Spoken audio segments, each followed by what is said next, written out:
বন্ধুরা স্বাগতম সবাইকে। গোটা বিশ্ব যেটা কল্পনাও করার সাহস পায়নি, ঠিক সেই ঘটনা এবার বাস্তবে ঘটেছে।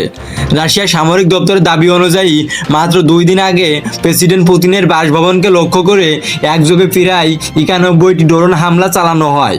তবে ড্রোনগুলো পুতিনের বাসভবনের 2 কিলোমিটার মধ্যে প্রবেশ করার আগেই রাশিয়ার শক্তিশালী এয়ার ডিফেন্স সিস্টেম সেগুলোকে সম্পূর্ণ ধ্বংস করে দেয়।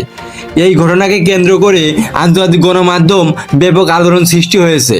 যদিও এখন পর্যন্ত আন্তর্জাতিক গোয়েন্দা সংস্থাগুলো পুরো ঘটনাটির বিস্তারিত তথ্য প্রকাশ করেনি। রাশিয়া এই ব্যাপারে কোনো কিছু না বললেও মূল ব্যাপারটা শুরু হয়েছে এরপর থেকে।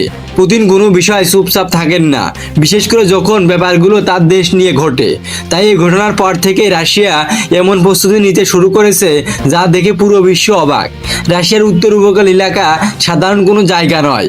এই অঞ্চল আর্কটিকের কাছাকাছি, যেখানে রাশিয়ার অনেক গোপন সামরিক ঘাঁটি রয়েছে। এখান থেকে পারমাণবিক সাবমেরিন চলাচল করে।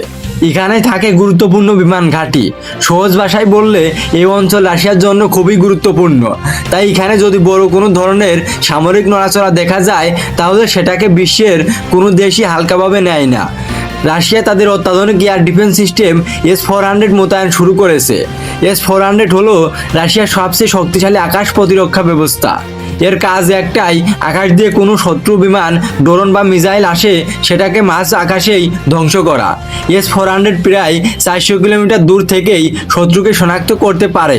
এমনকি আধুনিক স্টিল বিমানও এর চোখ এড়িয়ে যেতে পারে না বলে দাবি করা হয়। এই সিস্টেম একসাথে 90টিরও বেশি টার্গেট লক করতে পারে এবং একসাথে 40টিরও বেশি টার্গেটে সরাসরি অ্যাটাক চালাতে পারে। রাশিয়ার উত্তর উপকূলে এখন কয়েক শত S-400 বসানো হচ্ছে।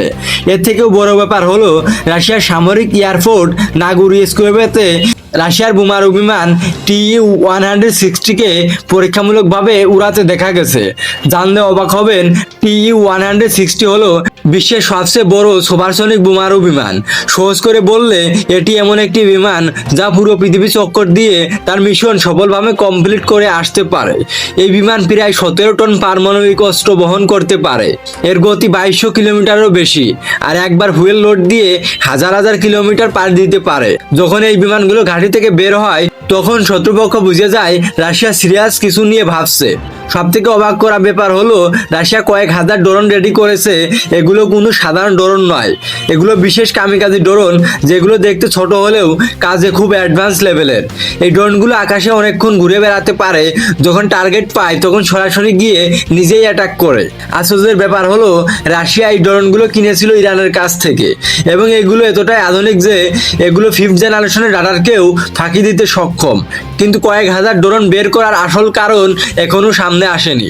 তবে গোয়েন্দা সংস্থাদের সব থেকে বেশি অবাক করেছে স্যাটার্ন 2 মিসাইল। এটি একটি পারমাণবিক মিসাইল।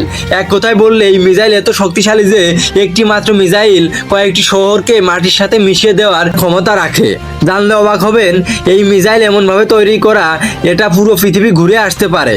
তার থেকেও আশ্চর্যের ব্যাপার হলো এই মিসাইলের গতি ঘন্টায় প্রায় 30,000 কিলোমিটারেরও বেশি, অর্থাৎ পুরো পৃথিবী ঘুরে আসতে পারে মাত্র কয়েক মিনিটের মধ্যে। উত্তর উপকূলে এর প্রস্তুতি দেখানো মানে রাশিয়া জানিয়ে দিচ্ছে চূড়ান্ত প্রতিরোধ ক্ষমতাও তারা প্রস্তুত রেখেছে। সবচেয়ে আলোচিত বিষয় হলো Su-57। Su-57 হলো রাশিয়ার সবচেয়ে আধুনিক যুদ্ধ বিমান। এটাকে স্টিল ফাইটারও বলা হয়, কারণ এটি শত্রু রাডারে সহজে ধরা পড়ে না।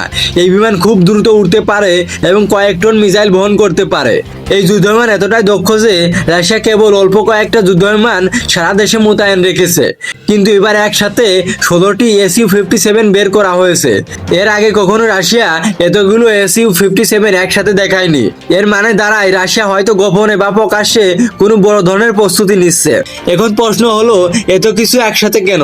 রাশিয়া কি কোনো বড় ধরনের যুদ্ধ প্রস্তুতি নিচ্ছে, নাকি এটা শুধু একটি সতর্ক বার্তা?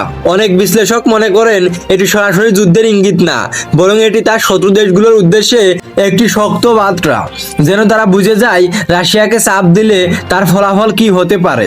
আবার কেউ কেউ মনে করেন পুতিন হয়তো বড় ধরনের কোনো প্রস্তুতি নিচ্ছেন, তাই আগে ভাগেই সবকিছু সারা দেশে রেডি করা হচ্ছে।